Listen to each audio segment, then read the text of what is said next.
It's good to do the right thing, no matter how it turns out. Sometimes we think about things and we think, well, if it doesn't turn out right, then maybe it wasn't worth doing. But actually, it's good to do the right thing, even if it doesn't turn out the way that we think it should, or that we were hoping it would turn out.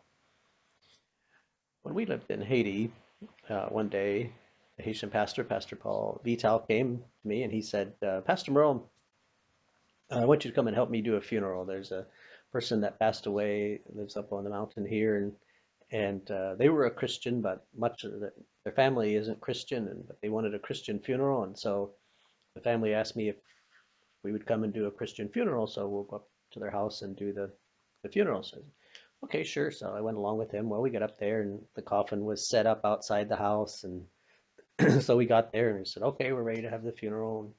So the family went into the house, and they were playing dominoes, they were gambling and drinking and making a lot of noise. And so we were trying to have a funeral, and we'd be singing and talking, and they'd be making a lot of noise. And Pastor Paul would tell them, "Quiet down! We're trying to have a funeral here." And so they'd get quiet, and then we would go on with the funeral. And finally, we got the funeral finished. We were going to go to the burial.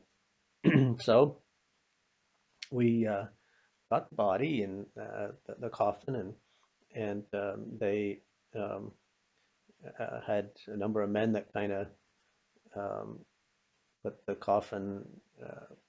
They rolled some sheets up and put them underneath the coffin, and they carried it that way. And so we were walking down, singing and some hymns, and walking down to where the tomb was, where the body was going to be buried. When we were about halfway or two-thirds of the way down the mountain, the family who practiced voodoo, they came up behind us and they were banging on bottles and singing and chanting, and they came up behind us and they came dancing down the path behind us, and about six men came behind the right in behind the men who were carrying the coffin, and they kind of lifted it up and they put it up on their shoulders and they walked away dancing away, and they stole our funeral. They took off with the funeral, and we just stood there like, oh, like we did the funeral. We were gonna do the burial, and now they stole our funeral.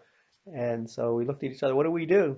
Pastor Paul said, "Well, we'll go home. Like the person had their wish. They had a Christian funeral, and so now they'll take the body down to the Unga's house, and they'll have a service at the witch doctor's house. But we gave the person a Christian funeral just like they asked, and so it doesn't matter what they do with the body now. The family can do with it what they want, but we did what the person wanted, and so we did our job, we did our part, and so we went home. So it didn't turn out the way we expected, but it was okay. We did a good thing. We did what the person that passed away wanted done, and we provided a Christian funeral for them, and that was a good thing.